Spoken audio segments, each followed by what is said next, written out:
Good afternoon, everyone. Just clicked over 12:01, so I'm going to commence proceedings.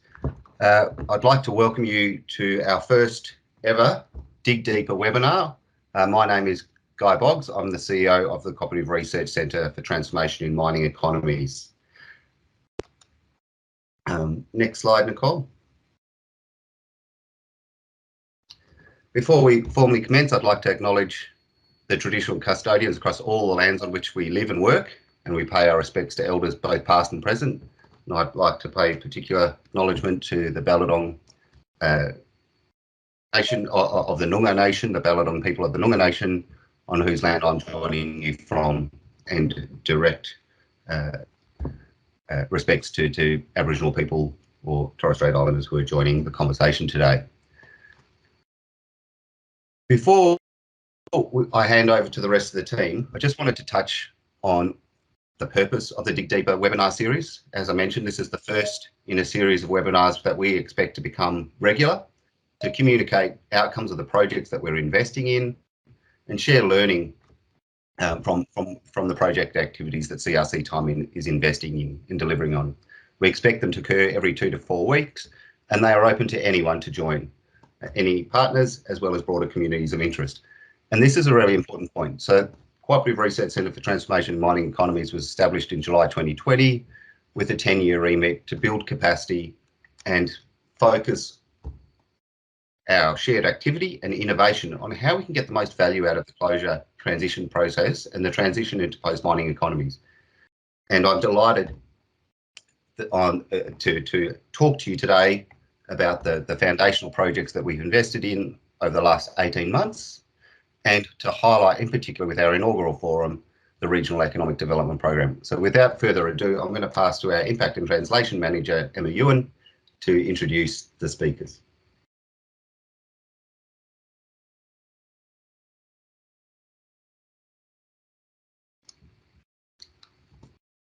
Sorry to do it already, Emma, but you're on mute. I hate that. It's fabulous to see so many people. We've got about 170 registrations, so really excited to see, to present to you what we've been doing and also to hear from you, questions and to promote those ongoing discussions going forward as well. So today we have a wonderful lineup. We have Fiona Hasman-McKenzie, who's an absolute guru at Regional Economic Development based at UWA. She's also a program lead for the Regional Development Program within the Cooperative Research Centre for Transformations in Mining Economies. So she's part of the core team, if you like. We also have Andrew Beer, who is the Executive Dean of Business at the University of South Australia, and he'll be presenting on a project that he led on post-mining land uses. After that, we will have Alex Gardner, who is a Professor of Law at the University of Western Australia, and he'll be presenting on, last but not least, we have Renee Young. She's the project leader for the Cumulative Regional Impact Assessment Project, and she's the Program Director for Restoration at WABSI, so that's West Australian Biodiversity Science Institute. So without further ado, we will go over to the first speaker, which is Andrew.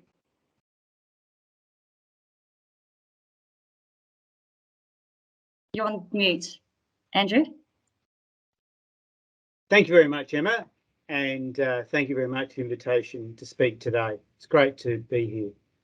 I'll begin by acknowledging that I'm speaking today from the traditional lands of the Gardner people, and I pay respect to the elders past, present and emerging, and I also acknowledge the enduring spiritual link between the Gardner and these lands. So if we begin with our presentation.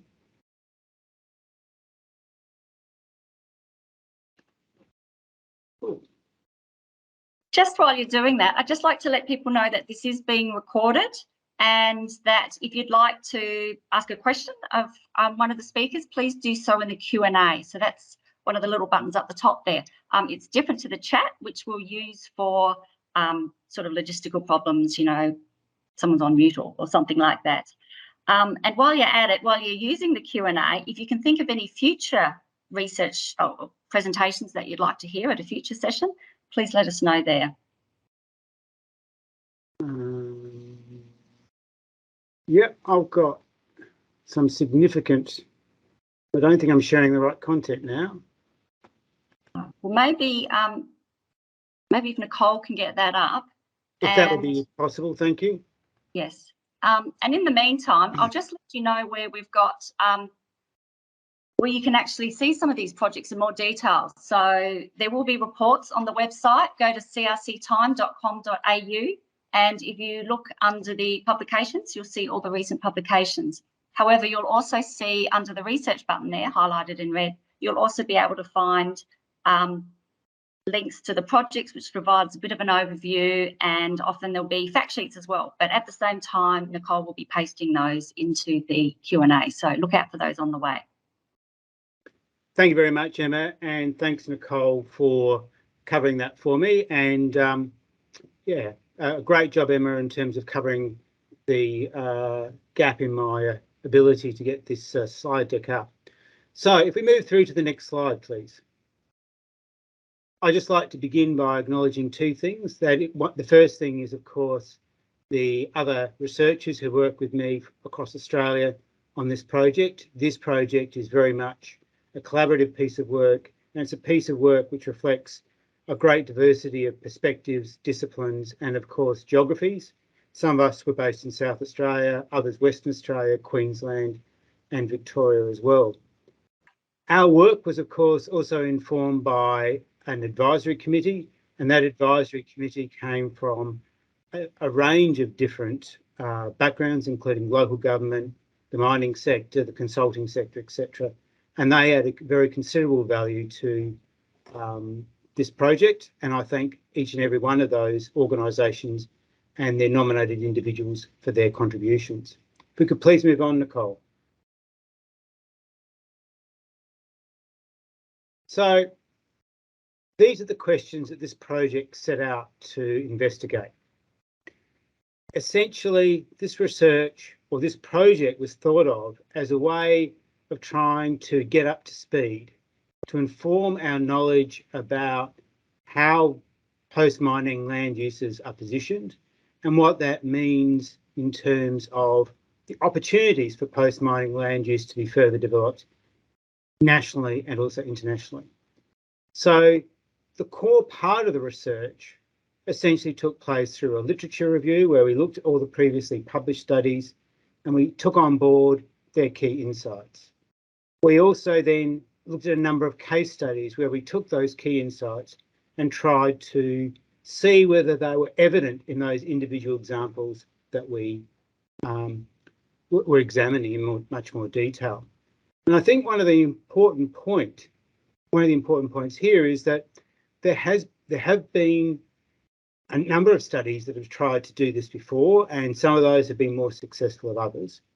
But it is an area that is emerging very quickly, and it is an area that seems to vary from geography to geography, by which I mean it varies according to various jurisdictions. One of the key facts to emerge out of this part of the research is just the sheer number of former mine sites there are in places around Australia.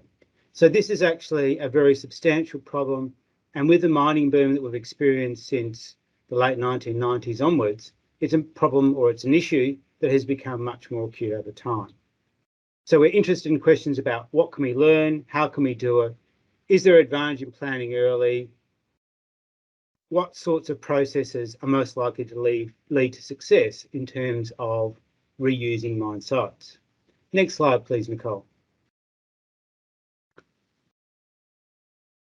As I mentioned before, part of this project involved a review of the international literature on this topic, but we also looked at a relatively large number of case studies trying to drill down on those specific examples to understand what's been going on, what success looks like, how success has been achieved, but also, as importantly, what does failure look like?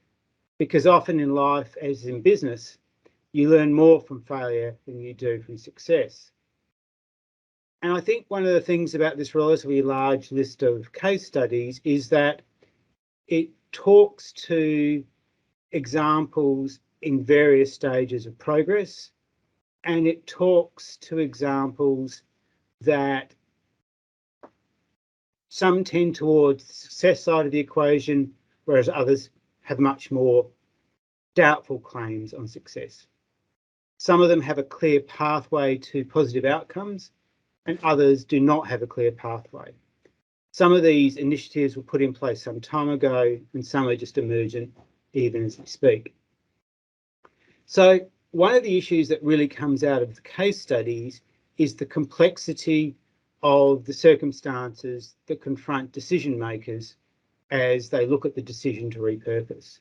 How individual circumstances, the environment, the community setting, the access to infrastructure, the mineral resource, the type of mine, etc., all shape incomes, as well as the support of a whole range of actors to lead change.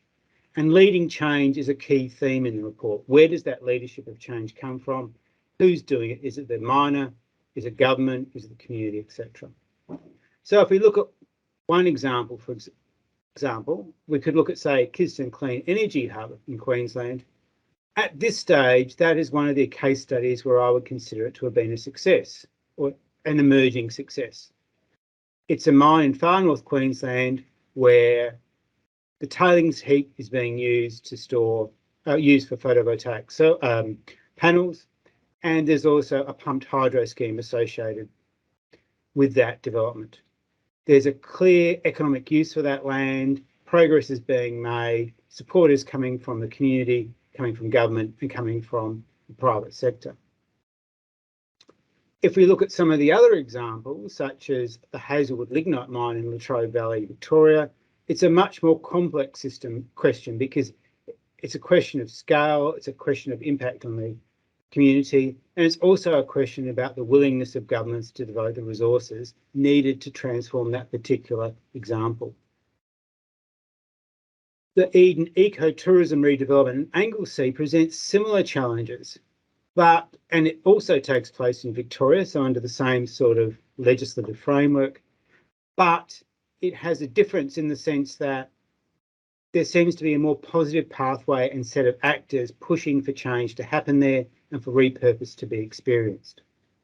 So one of the themes that really emerges in my mind out of all this is that whether a site can be repurposed or not is just not simply a factor of the location, resource and mine type.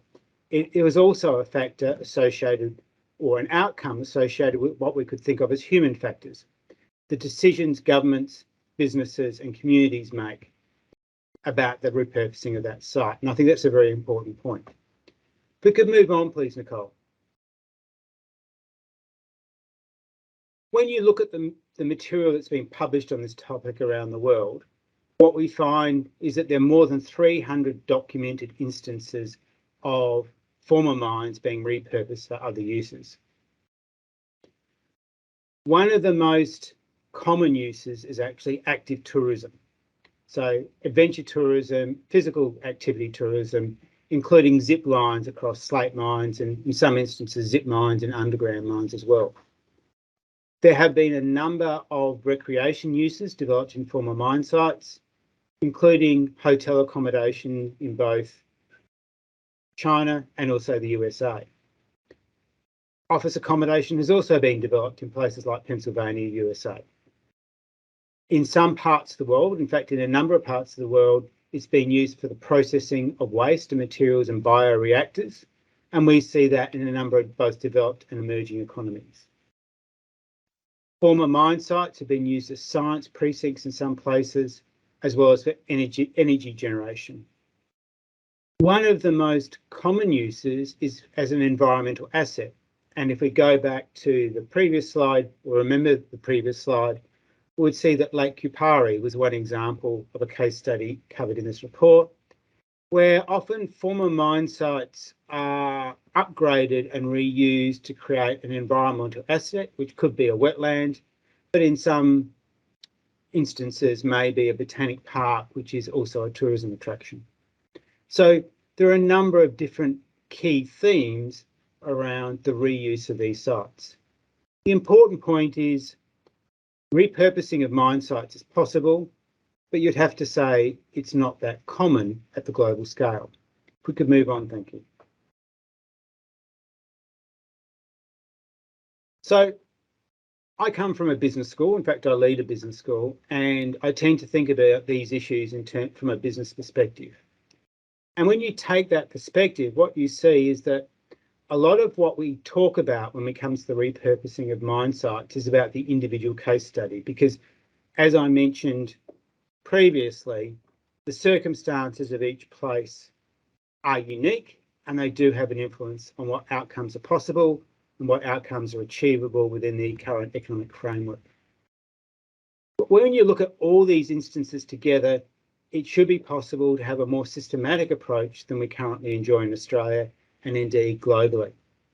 And one of the things we argue for in the report is taking a more systematic approach to thinking about the repurposing of mine sites. The second key point on this slide is important also. It means that because we do not repurpose mine sites, economic opportunities are lost. We miss out on opportunities to add to our stock of environmental assets. We miss out on opportunities to create employment, often in regions that are seeing a loss of employment.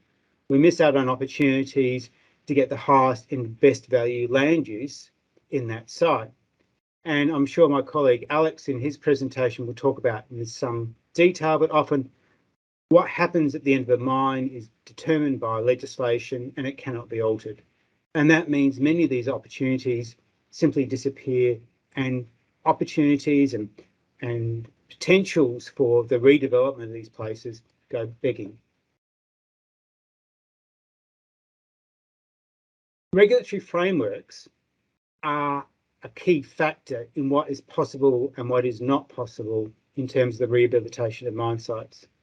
From other work I've done, one of the clearest examples I've seen about this is the coal mining in places like the Hunter Valley, where often the remediation of those sites, i.e. returning them as close as possible to the original land form and land use, is the only acceptable outcome under the enabling licence to mine. There are, however, other dimensions which can make the repurposing of mines much more difficult. One of those is that mines tend to have a relatively long life, and often staff working in mines, but also particularly those managing mines and having oversight of companies and making decisions in the companies and mines, move on several times over the life of a mine. This makes it difficult for mining companies to develop the expertise and have the continuity of corporate knowledge to think through and enact a plan for the repurposing of a mine site. It's sometimes argued that the best time to plan for the repurposing of a mine is early in its life, if not before it even commences. But that's very difficult when you can see your entire staff roster turnover 3, 4 or 5 times, and you do not have a strategy or a structure in place in that business to actually enforce the continuity of conceptualisation around mine repurposing. And of course, this is important because mine sites that can be repurposed can not only add to the jobs in the region, they can also contribute to the bottom line of the companies making the decision to repurpose. Not only do they contribute to the profit and loss statement, they also contribute to, or this sort of action also contributes to the stature of that business in the business environment and in terms of the social license to operate. And I think that's an important consideration that has to be considered, but is probably too rarely brought to the attention of corporate boards in terms of understanding the mining life and the opportunities at the end of the mine life. If we could move on, thank you. So what are the hurdles in terms of the need to be overcome in terms of the repurposing of mines? Well, as I mentioned before, government regulatory frameworks are a pivotal impediment to the repurposing of some mines. Now, because we live in a federation and because we have a history of changing legislative structures for oversight of mines, there's clearly a great deal of variation across Australia and, of course, even greater variation globally. But regulatory frameworks are often predisposed to not enable mines to be repurposed. A second key factor is the volatility in the mining industry as well. So shifts in mineral prices can add to uncertainty about the mine closure decision framework and the times under which those decisions will be enacted. Mines that are mothballed aren't closed, which gives them an ambiguous status, and it makes it harder to plan for an orderly repurposing if you don't know when you're going to be taking that steps, or if the resources to do that repurposing may well actually be in abeyance while you wait for economic conditions to change. We can't deny the isolated nature of many mine sites, particularly in Australia, is a challenge for repurposing because it can add to cost. Because often it's difficult to connect these mine sites to infrastructure and markets. The flip side of that, of course, is that many mines are actually well connected to infrastructure, power, water, roads, and other forms of transport. And those assets can actually be repurposed and reused to that effect. As I mentioned before, the fact that we have turnover of mining personnel or mine industry personnel, particularly decision makers, makes it difficult to have continuity of decisions and the enactment of those decisions. But the other side of that coin is that often the task or the thinking through of repurposing a mine is undertaken by executives or other staff who have no prior experience in mine repurposing. And there's no body of evidence that they can easily access to think through what is often a very complex issue. I have a former mine which will close in 12 years' time. What are the options?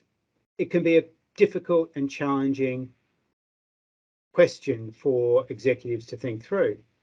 And many of those they might otherwise interact with. And I think in Australia, examples would be local governments, Regional Development Australia committees, and potentially state government officials. They too may have limited skills and limited experience in these areas.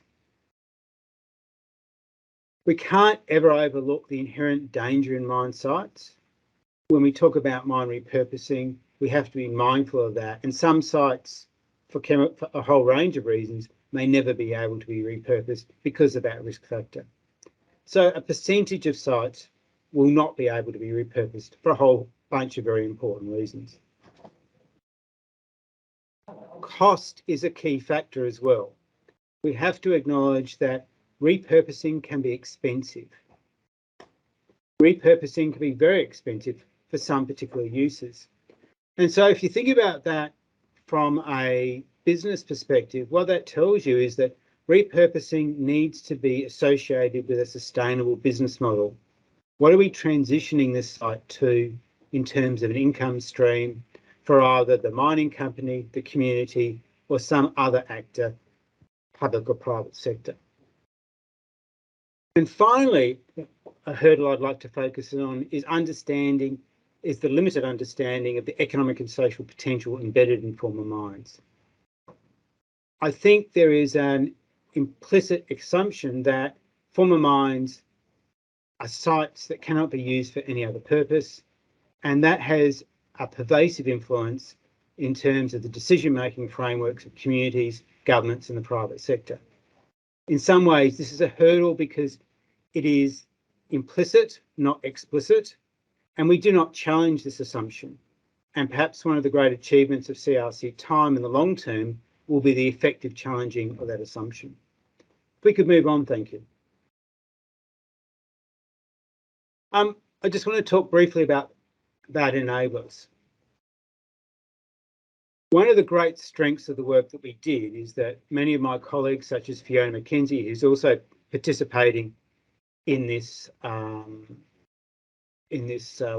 seminar, is that when you read those case studies, what comes out is that often repurposing of mine sites takes place because there has been an important role played by one person, or more commonly, a group of people acting as leaders. They can be individuals or they can be organisations, and they're championing change. So they're people who believe positive change can happen, and they've taken various roles. If you read all the case studies, you get a real sense of the very different ways in which they've enacted their leadership, but also you get a very different sense about examples or case studies where success has not been achieved versus those that where success has been achieved, and often it's leadership that has been the key factor. As I mentioned before, existing infrastructure may make possible developments that would not otherwise be possible. So I referred at the beginning of this presentation to the Kidston mine site. It's the existing mine infrastructure that made it practicable and economic to connect that site to the electricity grid and produce clean energy into the future. A third enabling factor is when governments collaborate, and especially that is effective when they also collaborate with the private sector and the community. Very rarely do we see success when one tier of government or one private sector or public sector agency is looking to bring about change. It has to be bigger than that. So that means collaboration is important, cooperation is important, talking to each other is important, and that's made much more effective when there's early planning for post-mining land use. As I've mentioned before, one of the great enablers is when you have access to markets and the ability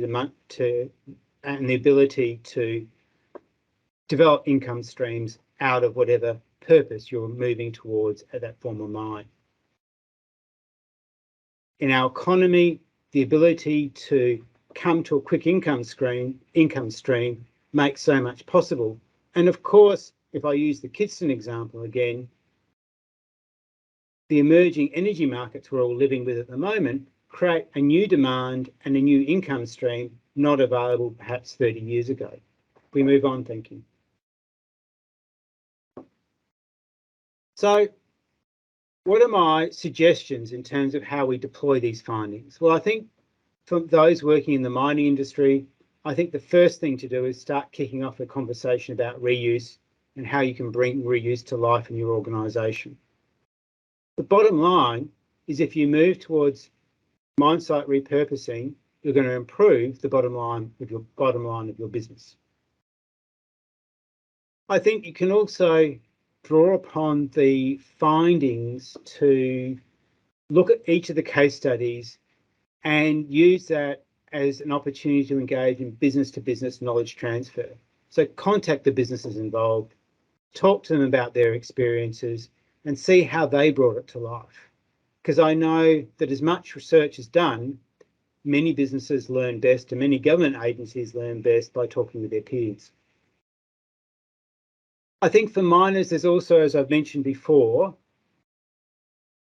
a need to understand that mine site repurposing is a triple bottom line proposition.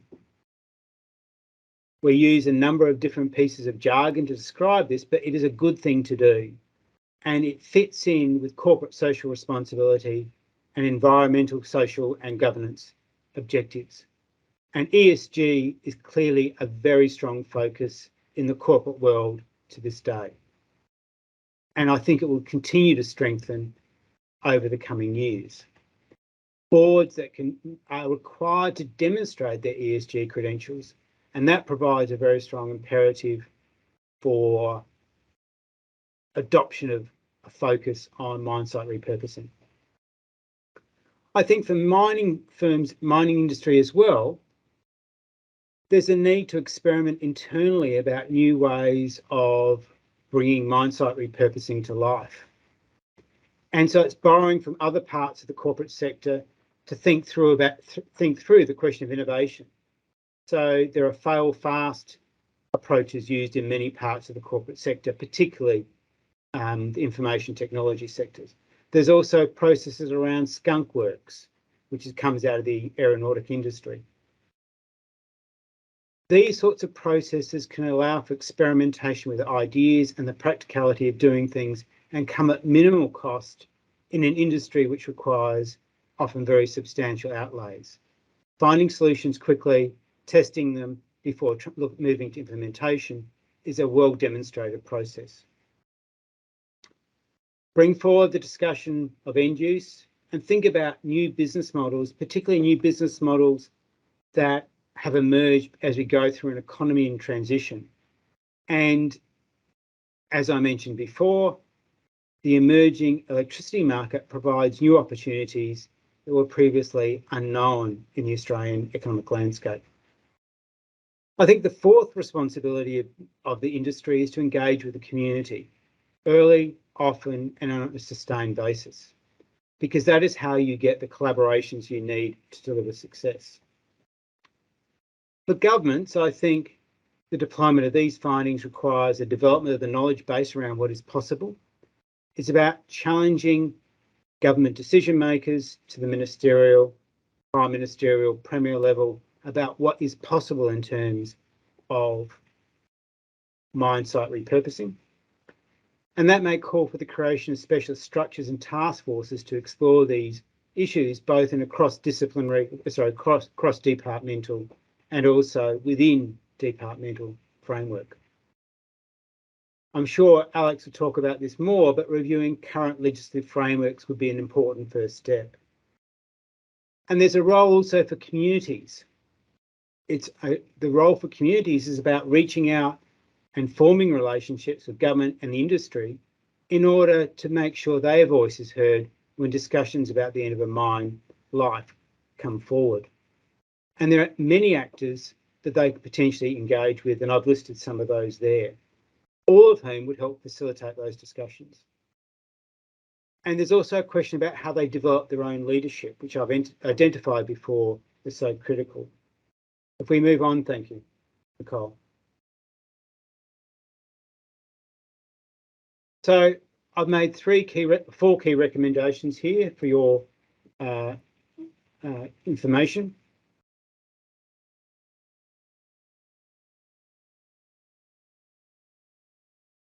I think the fourth one is in some ways the challenge before us today. We need to be finding ways to share the message and provide resources to the mining industry, to government decision makers, so they can more readily make the decision to repurpose mine sites. And if we were to move on, thank you, Nicole. And that's my presentation. Thank you very much for your time this afternoon. I'm happy to take questions at the appointed time.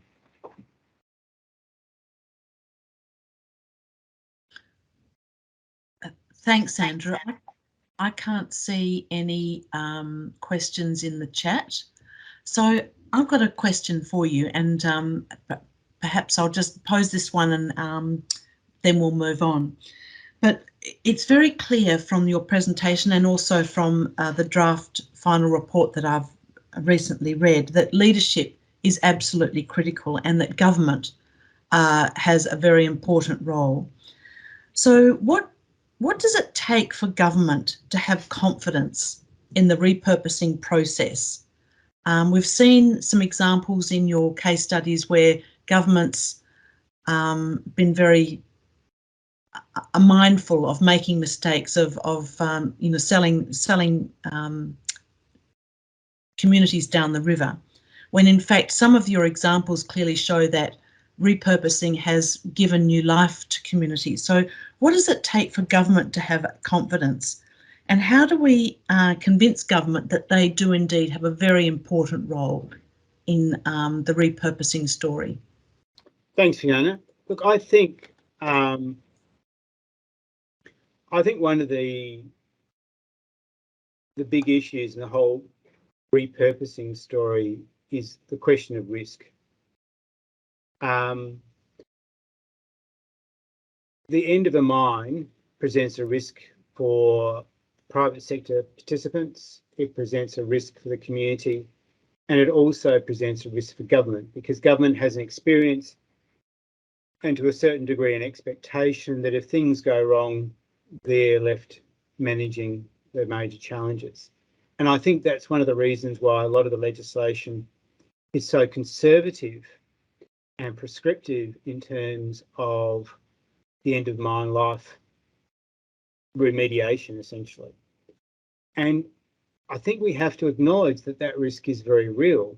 Many sites might have what we would think of as chemical contamination, or they might have created a landscape that is risky because there are holes in the ground everywhere which may be difficult to see, etc.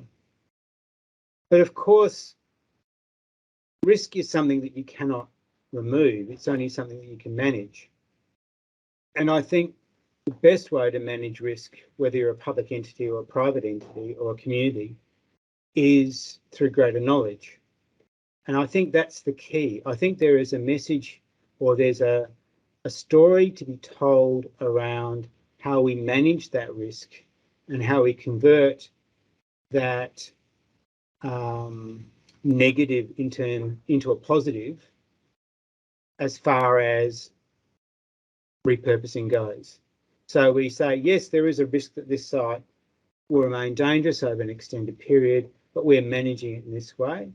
And that for me comes down to a point of communicating, and also comes down to a point of demonstrating small wins. So often when you see in the corporate sector approaches based on fail fast, what they do is they identify the idea, they give limited resources to that, and then they try and see whether that delivers success. So picking winners, picking small wins, demonstrating them before you move on to more ambitious projects is one way forward. Now, for individual mining companies, that's going to be a very difficult thing to demonstrate. It's going to be a very difficult thing to demonstrate. But the mining industry as a whole, working through agents, including CRCT time, could actually do that, because it could actually be engaging with mining councils, it can be engaging with mining industry peak bodies of various forms and the big corporates to have demonstration projects about what is possible and how it can be achieved. And as I think I've said a number of times, I think the emerging electricity market particularly is a particular opportunity, because virtually any site can be reshaped into being a renewable energy source using photovoltaic panels and then tying it to other technologies. Increasingly, I expect our communities will begin to push back on that. No one's going to push back if you're looking to put them close to a mine site. They also add to the capacity to generate electricity and an income stream in regional Australia, which would be a very positive thing to one of the most disadvantaged parts of the country. That's the sort of the discussion or discourse of success and winning that governments understand and like to engage with. Thanks, Andrew. I think another real plus for your project was it provides exemplars of success, and perhaps some exemplars that are struggling a little bit to achieve ultimate success, but it nonetheless gives communities and mining companies and government some exemplars of success that does give some confidence. Should we perhaps move to the next speaker? But thank you, Andrew. Thank you, Fiona. I'm not sure. Emma, are you with us? Yeah, so the next speaker is Alex Gardner. Thank you, Fiona and Emma, and thanks, Andrew, for your interesting presentation linking to mine. I hope everyone can see the shared screen for my PowerPoint presentation, and you can see that I'm speaking about regulation. So Project 1.3, of which I was the leader, was titled Mapping the Regulatory Framework for Mine Closure and Rehabilitation. And before I proceed to talk about the topic, let me briefly acknowledge that the University of Western Australia is located on the land of the Wadjuk Noongar people, and I pay my respects to their elders, past, present, and emerging. Now, you can see that the subtitle for the presentation is Research Questions for the Post-Mining Environmental, Social and Economic Transition. And that's what I see is the core outcome of our project. Certainly, there's a lot of information but by way of the mapping of the regulatory framework, but our purpose has been to lay a foundation for future research, and I hope at the end to give a sample of future research questions. Now, the team that I was fortunate to work with was quite extensive, and I won't try to name all of the people. So you can see the academic researchers besides myself. There was Dr. Yvonne Haig at Murdoch University, who was a project chief investigator as well. Then we had two research associates, Laura Hamblin and Lauren Downs, and then my colleague at the UWA Law School, Dr. Natalie Brown, also participated. And I'll explain a little bit about their participation on the next slide. But if I can briefly acknowledge as well the invaluable work of our independent consultants, and I should particularly here acknowledge the effort of Dr. Meredith Gibbs. She put lots of time into her role, and that was enormously valuable. In addition, you can see we had a very extensive steering committee. Again, I won't go through all of them. Each members of the steering committee played a very valuable role, and the project benefited enormously from their input. So I was asked to identify the problem, and I'd have to say that I probably hadn't identified a problem. We identified goals in our research report. So I have come up with this: designing and implementing an efficient, effective and equitable regulation of mine closure planning and implementation. And I present that as a goal to solve the problem. The task, of course, is to understand the regulatory frameworks, law and policy. And I think I saw a few other lawyers' names joining the webinar as I was waiting, and I'm pleased to see them. Of course, many of the participants in this webinar don't have legal training, and the law can seem rather foreboding and impenetrable. We've tried to make our report accessible, but I acknowledge it is a very long one. A little under 200 pages, I think, by the time the final adjustments will be made. So it's a large work to approach, but hopefully the executive summary of the key findings and the research recommendations will be an easy access route to it. So our task then is understanding the regulatory frameworks for mine closure, including rehabilitation and repurposing, through to relinquishment of mine production tenure, and management of residual risks to the environment community, and to understand that this is important for designing and implementing the post-mining environmental, social and economic transition. So with that overview, let me turn to a little bit more detail about the stages of our research. So we designed the research project to have 3 stages, and I'll reveal each of those briefly. So first of all, we addressed the key concepts, goals and institutions. And in this regard, we had a look at briefly the Commonwealth, with more focus on the 3 state jurisdictions, Queensland, Western Australia and Victoria. And what we endeavoured to show was there are established concepts and evolving concepts or definitions of concepts. There are, you can say, established goals and some which are not so well established goals. And then, of course, there are the institutions. And this stage 1 was certainly to set the context for stage 2, to which I can now briefly turn by way of introduction. So having that framework in place, we looked at the key instruments and procedures for mine closure planning and implementation. And here we did focus just on Western Australia, Queensland and Victoria. And there were three key instruments with their associated procedures that we identified fairly early on as being important. They were closure planning and implementation, financial security as assurance of performance of the obligations for closure, and then community consultation. And it was interesting to see the importance that Andrew Beer gave to community consultation as well. Now, we addressed those three instruments at three stages: the pre-operation, during operation, and post-mine operation. And it's fair to say that actually, and this may sound a bit ironic when you're talking about mine closure, but a good part of our attention, perhaps a majority by way of weighting, actually went to the pre-mine operation stage.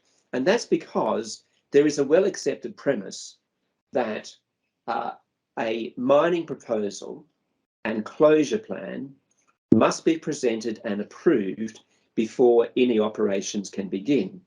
And in a sense, the way in which this is done sets the regulatory trajectory for the life of the mine.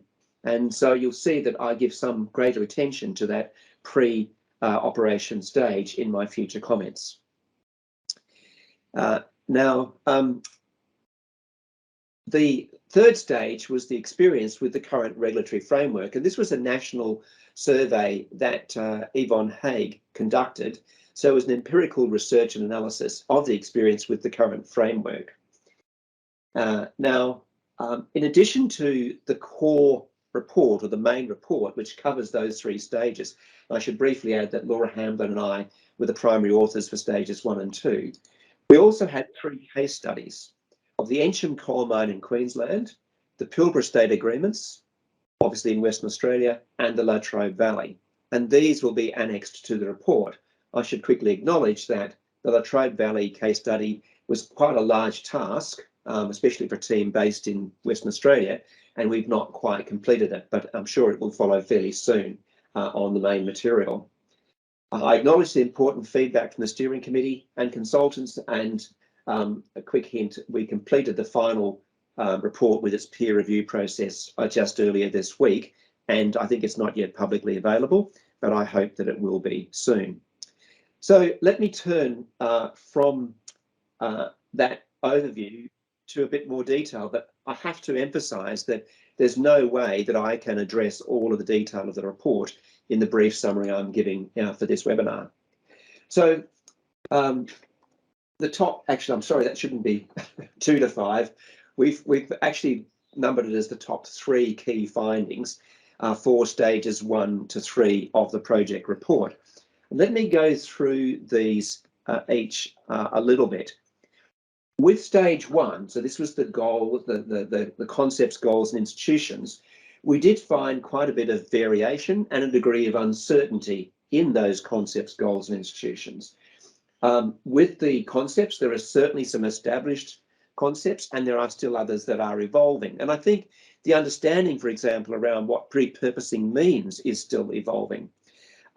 You can identify some fairly well-established concepts like rehabilitation, restoration, remediation, relinquishment, residual risk. There are some definitions of these in academic literature, but the legislation and government literature, industry usage might actually vary quite a bit in the way they employ these terms. Repurposing could be seen as part of rehabilitation. For me, I've tried to ascertain where's the focus of repurposing. And I think perhaps from the way that Andrew was talking, it endorses the perception I have, which is mainly concerned with mining infrastructure. And yet I'm conscious that in the Latrobe Valley, there is seen to be a repurposing of the coal mine pits. And so in a sense, there's a rehabilitation of landform and what is perceived perhaps as a repurposing of landform. And so that's an interesting definitional issue. The uncertainty of the goals and objects, we found that the Commonwealth goals were not clear. the state's goals were clearer, but for example, only Victoria had an object in its legislation that stated land which has been mined is rehabilitated. We didn't find similar statements of objects in the other legislation. There were certainly varied institutional arrangements, but rather than try to address those here, let me say that they were particularly significant in stage 2. So if I turn to that, agreement on key elements of the 3 instruments that I identified, but much variation in the execution. That is how those key elements were actually provided for in legislation or policy, and then how they were executed in practice. So, for example, while it's acknowledged that the closure plan is an essential part of a mining proposal, but there are key differences in the legal expression of that requirement and the effect of the requirements. The institutional arrangements and the procedures are quite different, and I'll get to that in the next couple of slides. Financial security provisions have been much reformed, and I won't speak to that too much other than noting that an earlier reliance on bonds has been replaced in Western Australia and Queensland with pooled rehabilitation funds, though these 2 states do retain the use of bonds for high-risk ventures. Victoria still principally employs bonds, but in the Latrobe Valley, it's also expanded its system to include levies for mine stability and a declared mines fund. The third point, community consultation provisions, these differed greatly, and I will expand on that a bit more in the coming slides. Now, the third point, the third stage was the empirical analysis, and Yvonne detected a cultural shift in the approach to regulation. She suggests there's a greater appreciation of the value of collaboration.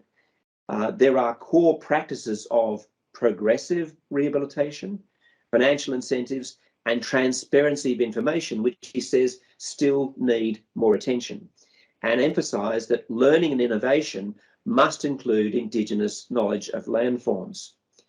So I'd like to quote a little bit from what she says, I think because it endorses something of the theme that's emerging. The shift in the approach is tentative, and there are many complexities and challenges apparent. Moreover, the shift towards a collaborative approach is more evident in one jurisdiction, Queensland, with Victoria and Western Australia facing significant hurdles around liabilities, risks, and responsibility. Jurisdictions are aware of these challenges, and more importantly, there is tacit agreement that things will not stay the same, as communities are demanding more input into the rehabilitation, repurposing, and closure protocols of the mining industry. So I think that gives you a bit of an indication of the themes. Now, I'm going to focus my comments here in the next slides on the closure plan being essential and community consultation provisions. So I want to address the 3 jurisdictions, Queensland, Victoria, and Western Australia. And again, we're here considering the requirements at this stage before the mining operation can actually take place. All 3 states require a mining proposal, or in Victoria it's called a work plan and rehabilitation plan, Queensland a progressive rehabilitation and closure plan. But all of them must be in place before mining operations can take place. But there's a significant difference in the regulatory framework. So for Queensland, it requires an environmental authority and progressive rehabilitation and closure plan to be approved at the same time as the grant of resources tenure. So there's a separate regime. There's the resources tenure under the Mining Act. There's the Environmental Authority and Rehabilitation Plan under the Environment Protection Act. And there are procedures that in a sense, go in tandem. They're administered by separate government agencies according to detailed legislative procedures, which may include environmental impact assessment. Secondly, for Victoria, there's a grant of mining tenure with minimal proposal information. Rather, the emphasis on proposal information is after the tenure is granted. At least that's how the legislation reads. So the subsequent work and rehabilitation plan approval process is defined in detail by the legislation, but it's still administered by the resource agency that administers the resource tenure, though it includes some integration with the environmental protection measures, including environmental impact assessment and land use planning regimes. For Western Australia, the picture is different again. There's, in the legislation, a traditional pathway through the grant of a mining lease that may be subject to environmental impact assessment. So the statute still provides for a mining lease application with a mining proposal and a mine closure plan, subject to the processes of the grant of the mining lease and likely environmental impact assessment. But almost all projects go through an alternative process. Either it's through a state agreement process, which is confidential for the proposal, or what I've called the deferred proposal pathway to the mining lease. And that is that the mining lease application does not contain a proposal and closure plan. It contains some information, but not a proposal and closure plan. Rather, that's submitted after the grant of the mining lease, and it's processed bureaucratically under statutory guidelines of uncertain legal effect. There may be an EIA process. Okay, so after considering those points, let me just emphasise that each of the jurisdictions does provide for environmental impact assessment. It can link.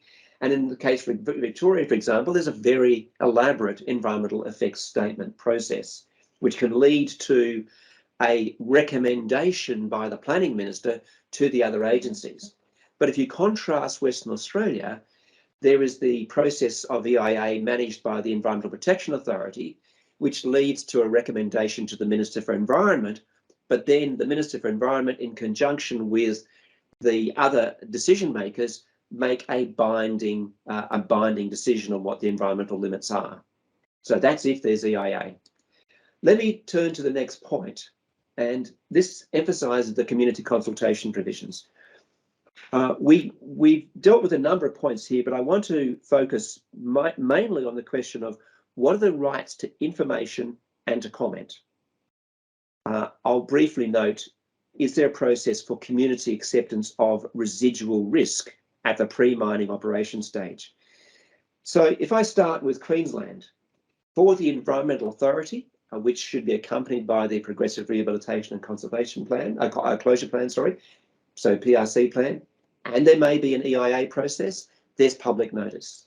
There's an opportunity for submissions. The agency then presents a draft decision. There's then the opportunity for the applicant, or indeed the submitters, to present objections to the Land Court.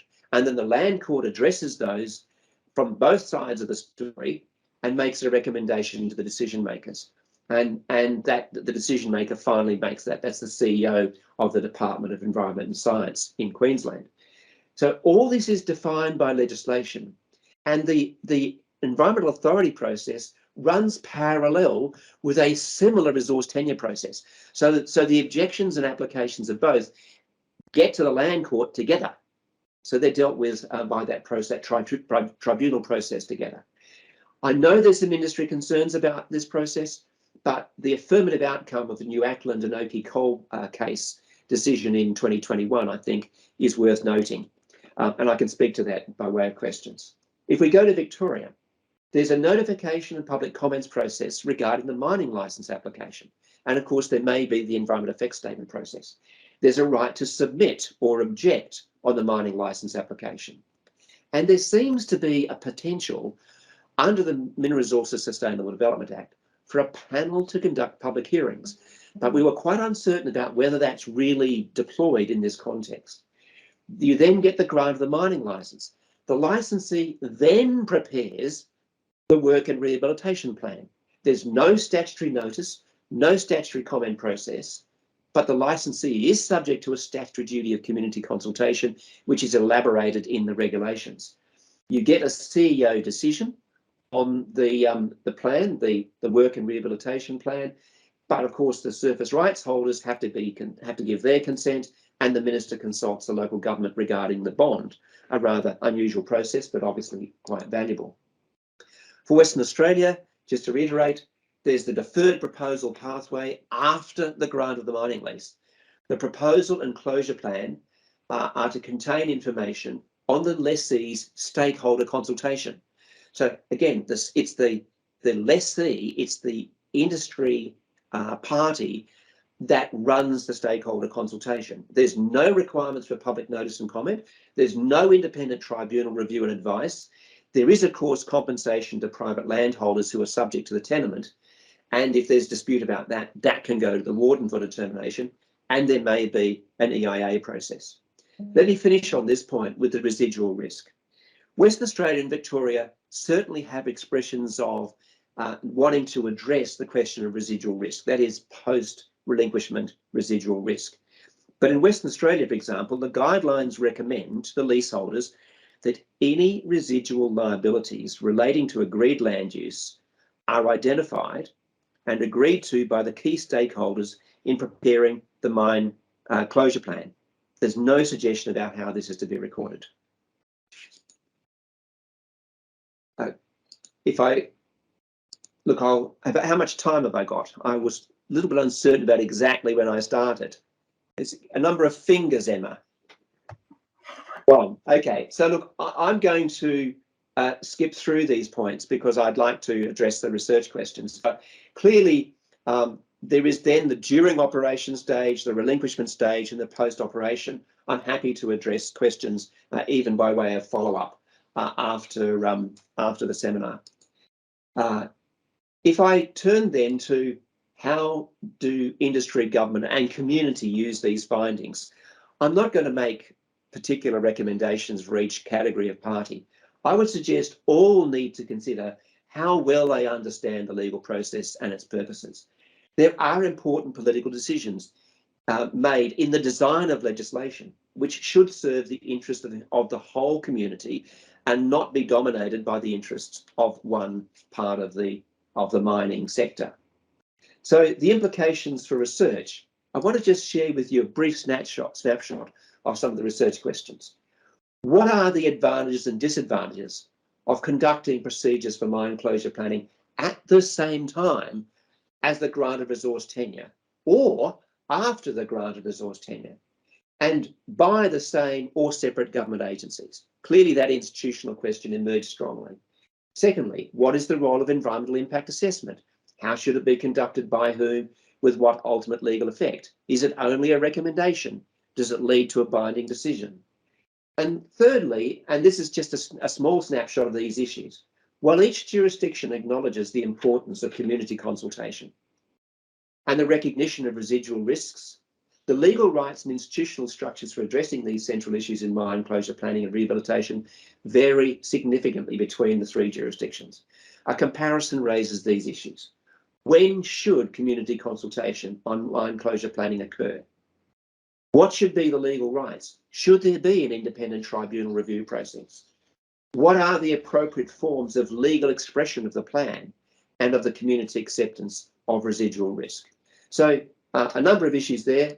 Thank you very much for your attention. And I note that I'm happy to take any follow-up questions, including if you want to access the other aspects of our project. Thank you. Alex, thank you. And I know that we gave you a very, very curly set of questions at the beginning of this foundational project process. There have been a number of questions in the Q&A and we will channel those through to you after the session. But there is one here that I think is particularly challenging, and it's from James. I can't see James's surname, but he says, what would be one key regulatory reform that you would recommend that would accelerate repurposing?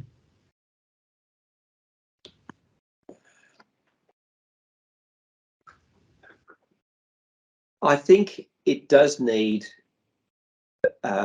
better regulatory attention in the legislation, particularly at that final stage of the process. I mean, perhaps get ideas of repurposing at the start, but certainly deal with it effectively. It needs a better legislative definition. If anything, we found a legislative gap in relation to repurposing, not barriers. In fact, the barrier is the gap. the fact that there's legal uncertainty about how it's to occur. Let me give you a brief example though. Should it be, for example, up to the mining operator to achieve a land use planning zoning that permits the repurposed use of the mining infrastructure? Should the company should have to go that far to achieve the repurposing? Should it then be up to the subsequent user to achieve a development approval from relevant authorities to then take over the use and residual risk of the repurposed assets? So I think there's some key questions that probably involves reform of the land use planning law, but also definitely of the laws that relate to the actual closure and relinquishment process. Thanks, Alex. And reading your draft report, it's very clear that you've looked at a whole range of different jurisdictions and also different factors of the law. And I guess that's part of the complication. So thank you for your presentation, and I'm sorry to cut it short, but we will attend to questions after the session. I'd now like to call on Renee Young, who has led the Cumulative Impacts project for Program 1. Over to you, Renee.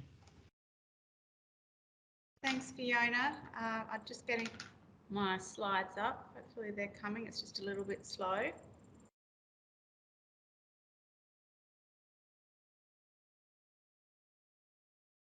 There we go. Great to be with you all this afternoon. Before I start, I would like to acknowledge the Whadjuk people of the Noongar Nation from where I'm speaking to you from today, and pay my respects to elders past, present and emerging. While I'm in front of your screens speaking about our project with CRC Time, I'd like to acknowledge that over the past 12 months throughout 2021, we had a very big and dedicated team contributing to this project that worked on the report specifically through our project team, and also our project partners who formed the advisory group and met every month, and it was a really collaborative and informative environment to be working with. So I'd just like to thank all of those people involved. So we're talking a lot about mine closure and mine transitions in the webinar today, and throughout Australia we're expecting to see 50% of current mines to close over the next 25 years. But it's not just about closure. We're going to see mines opening, mines are starting to extract different kinds of resources, and industry is moving towards more sustainable models. So there's lots of transitions occurring in these hubs. And when these transitions are occurring, the impacts are felt by the community, socially, environmentally, economically and culturally. And one of the big challenges in this space is that mine regulation is applied at the mine site scale, but communities and the impacts of those are felt at the regional scale. So there's a disconnect there. And currently we don't have frameworks for regional scale assessment and tools to be able to manage cumulative impacts, and that will be able to facilitate a transition to alternative economies. So the overarching problem that was brought to us when we started this project almost a couple of years ago is that we can't manage and mitigate the impacts of a mining region transition unless we have a plan for population changes, economic diversification and land use change to be able to deliver long-term social, cultural, economic and environmental outcomes for our regions and our communities. And this all revolves around the central concept of cumulative impact. And I can put this up here. This is a definition that's been slightly modified from Frank's. So when we're talking about cumulative impacts, we're talking about the successive, incremental and combined impacts, both positive and negative, of an activity on society, the economy and the environment. Now, they can arise from compounding activities of a single operation, or it can be the interaction of multiple impacts, and with taking into consideration past, current and future activities that may or may not be related to mining. So it's quite can be quite a complex area where you're thinking about impacts not only on a spatial scale, but also a temporal scale as well. So the project, the foundation project with CRC Time was this one here, project 1.1, where we were moving towards a framework for economic, cultural, environmental and social cumulative impact assessment. And really what we wanted to do in this short 12-month project was get an understanding of the state of play of our current knowledge base in this space, speak to government and to industry to get a feel for their understanding of the issue and what's currently happening there, tease into what's happening on the ground and look at a specific case study as it relates to cumulative impact assessment, and building on those activities, identify where our knowledge gaps are and build a research prioritisation, as well as a strategic framework to inform future research programs. So one of the things that came out of the literature review component of our project was a real clarity of the different forms of regional cumulative impact assessment that exist. And while these have been in existence for quite some time, it's never really been articulated like this previously. And as I said, it sort of it provides direction about how to use cumulative impact assessment for different kinds of purposes. So the first kind is predictive CIA, and this is generally used by proponents as a part of the regulatory EIA process. We then have evaluative regional CIA, and that's to understand the current conditions within a region. There's predictive CIA, which is used for regional planning or strategic assessment purposes. And the fourth kind is an ongoing evaluative CIA to be able to monitor and manage cumulative impacts. We looked at a whole range of literature that relates to cumulative impact assessment. This is some of it here, and we looked at how each of these frameworks relates to the forms that I just articulated. And we saw some key, these were sort of categorised into key sections. So we've got a range of cumulative impact guidance, which is available. There's mine closure specific guidance. There's regional planning and strategic assessment examples, as well as monitoring and evaluation tools. So as you can see, there's quite a lot in this space, but we really need a synthesis about how it can work together for our purposes.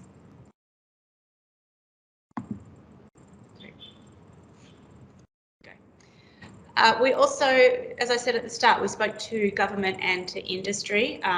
You know, it was quite a short project, so we couldn't engage with all of the relevant stakeholders, but we've started that engagement process, and these are some of the key themes that are starting to emerge from those conversations, and they were pretty consistent across groups.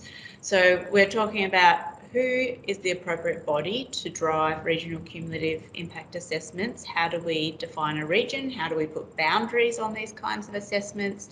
What are the needs of a framework? The benefits, current practice and current governance structures of CIA that's being undertaken. And of course, we also spoke quite a lot about the challenges that industry and government face if we're planning to undertake these kinds of assessments in a sort of a uniform approach. We were really fortunate to have Donna Perschke on our team from Perschke Consulting, and she's done some really detailed work in the goldfields of Western Australia, which we were able to look at quite closely for the purposes of this report. And while it wasn't a cumulative impact assessment per se, it was looking at mine closure from a regional perspective. So the work that that was undertaken went through 4 key stages. So it was a context analysis looking at the land use and current conditions as they are in the area at the time. Identified opportunities of where those land uses, how those land uses might be able to be utilised post-closure, evaluating those options, and then feeding that information into a strategic plan development. So while this work got a long way down the pathway moving towards a plan post-mining for the region, it really became apparent that had there been a Form 2, so one of these evaluative regional CIAs available, that would have been really useful to be able to facilitate developing what we would call a master plan, post-mining master plan for the region to best align capability to that would be supported by the available land uses. And if we had had a Form 3, so a predictive CIA, then we would have been able to evaluate and assess the closure options that were being brought to the table and identify how those options might interact with the broader regional plans. So these 3 activities led to the development of a framework, a high-level framework from which a regional cumulative impact assessment could operate. And there's 4 key stages there, as are on your screen, acknowledging that throughout the entire process, there is a need to be doing several activities such as stakeholder engagement, integration of Indigenous peoples' land and knowledge into the decision-making process, as well as data collection and management. Now, building on the framework and thinking about how this might translate to implementation, there were a number of areas which we would need to do further research in and develop further before we could get to implementation. And that's around thinking about the stakeholder engagement models, the specific methodologies to be undertaking for these assessments, and seeing how different kinds of assessment methodologies, so we're talking about environmental, social, cultural and economic methodologies, could come together under a single umbrella for assessment. We need to figure out and think about data sharing, which is going to require a cultural shift to share data quite freely between relevant stakeholders, address the issue of how do we define the region, and also establish options for governance and leadership models, because a lot of the time we might be able to get a project to implementation and have it a regional cumulative impact assessment being undertaken, but unless we have that structural integrity of the project, then it might fall over after 4 or 5 years, and we want it to be an ongoing sort of activity. So when we were asked to present at this webinar, we were asked to think about how stakeholders can use these findings, and each of the key stakeholders, as relevant to CRC time, have a different get a different thing out of this project. So for miners, I think miners should be thinking about how the regional cumulative impact assessment process could be facilitate planning throughout life of mine, and to be making sure that if they are doing cumulative impact assessment, they're doing the right kind of cumulative impact assessment for the outcomes that they would like. For METs, there's opportunities for building technologies and platforms to allow the assessment of and facilitate the assessment of effective CIA. For Indigenous groups, I think that CIA could be a really useful tool to be able to quantify and monitor the impacts and the challenges that of impacts that are occurring on cultural lands. For regional development organisations, clearly there's a link to inform regional planning and support decision making. With government, it could feed into streamline approvals and closure processes. And for researchers, there's a wealth of questions that we need to resolve in this space, particularly around developing methodologies that support social, cultural, economic and environmental impacts within the same framework, and then test these.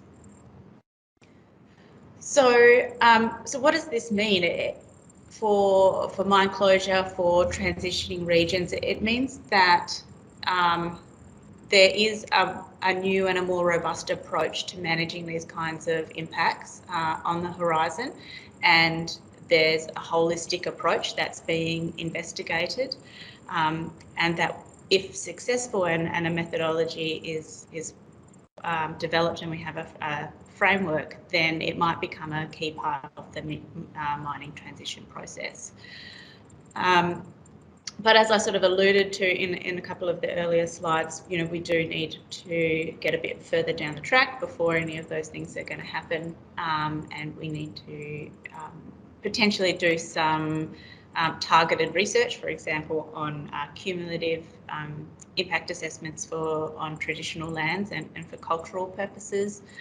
And there's a number of new initiatives that are coming through the CRC time that I'll talk to you about now, particularly on one, which is our proposal for the next phase of this project. So we're currently developing a proposal to go to the CRC time board shortly, and it's on implementing a cumulative impact assessment for transitions in mining economies. I'm noting we're running close on time, and I do want to allow for time for questions. So I'll go through this reasonably quickly. This is building on what we've been doing over the past 12 months, and to build a framework and an approach that integrates those different disciplines of impacts for mining transitions. The objectives of this next stage will be to develop those process-based methodologies, qualitative and quantitative assessments for social, environmental, cultural and economic impacts, getting some real resolution into the how of that will happen. Develop stakeholder engagement and governance models. Draw on additional case studies. There's a lot of work in this space at the moment, and we need to be sort of combining efforts and learning from each other as we go along, both nationally across Australia and internationally as well, and conducting interviews as appropriate.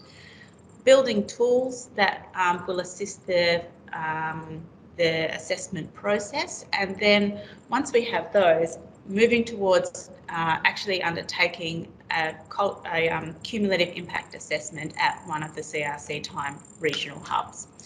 Now, these are going to have some specific outcomes resulting from those actions. We're looking at delivering guidelines and toolkits for undertaking CIA, producing a discussion paper on leadership and collaborative governance models, demonstrating aspects of the process in practice through comprehensive worked examples. As I said and alluded to in the previous slide, doing a CIA using our established methodologies, and then undertaking an assessment of that process that we've been through for learning, and then sharing our knowledge through training and workshops to build capacity across Australia. We're right in the middle of building our proposal for this, so that's happening right now, myself and Jenny Pope.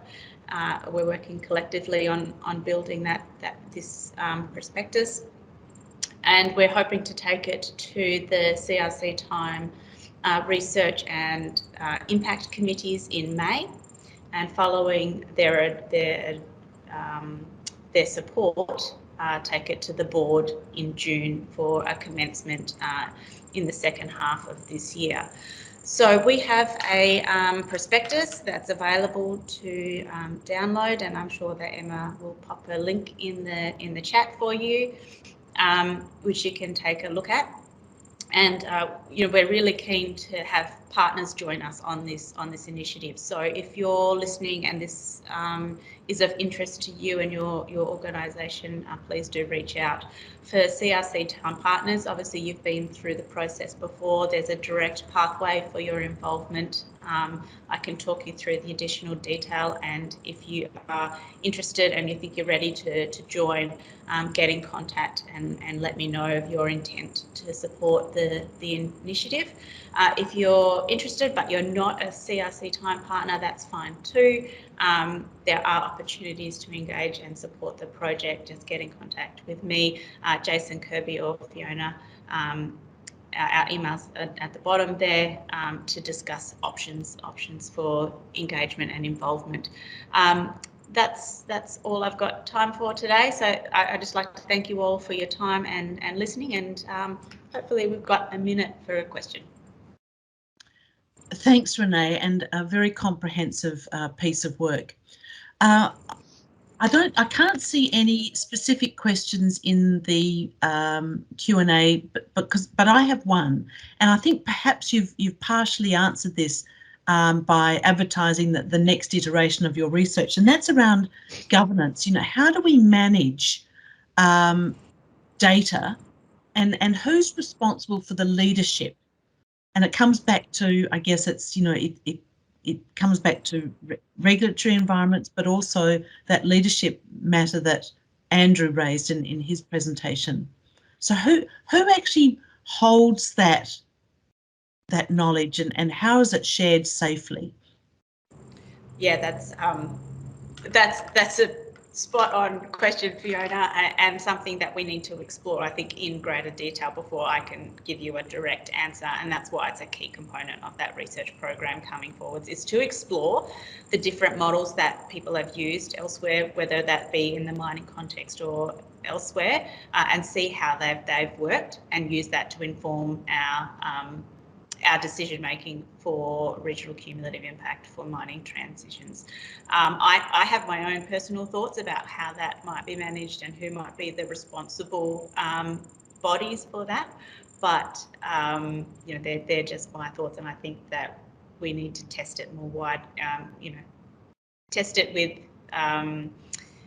with our stakeholders, speaking to our government agencies, speaking to industry, speaking to the community about how we do that, because, as you say, data is a big part of this, and we need to make sure that that information is secure, and we need to make sure that we can build a trusted environment, because regional cumulative impact assessment is not one set of stakeholders or one agency. This is, everybody is involved, everybody will be impacted by the way that a cumulative impact assessment feeds into regional planning. So yeah, it needs to be, we need to be confident in the way that we manage those activities. Thanks, Renee. I know we are very short on time, but I think that final presentation, I guess, pulls together a whole range of different facets of this CRC, but it also speaks to the ESG agenda as well. So I hope that everyone will agree that the topics that we are researching and we're working with you on are very current, and we hope that will promote Australia as being a responsible and innovative country for repurposed mine sites. I'd now like to turn back to Emma to just next steps, please, Emma. But thank you, Alex, Renee and Andrew, for 3 very interesting pieces of reports on work that's taken 18 months So you can synthesize just all of that work down to 30 minutes is a little bit scary. Great, thanks. Thanks to all the speakers. Thanks, Fiona, for chairing. And if you'd like to hear anything else in any of these webinars, please post it in the chat. I'd also like to invite you to complete the survey that's I've just posted there. It will also be emailed out to people along with a PDF of the presentation slides. The next one coming up is on the 29th of April, where we will have Foundations for Indigenous Inclusion. That's a project that's very close to being finished, and Stephen Van Leeuwen will be speaking on that. At the same time, we'll have the Social Values Project, which I know a lot of people are really excited to hear about, and Fran Ackerman will be presenting on that. And then we will continue to have these every few weeks going on this year. So hopefully we'll get through the foundation projects in a couple of months. As I mentioned, it will be loaded onto YouTube. And just a particular thanks to all the speakers and all the attendees for coming along. Now, Guy, did you just want to send us out? Oh, thanks, Emma. I was happy to leave it there, and just likewise thank everyone for their attention. Outstanding presentations, some great knowledge and some great work to go forward. Thanks to the team, and look forward to everyone joining our next webinar in a few weeks. Thanks. Bye.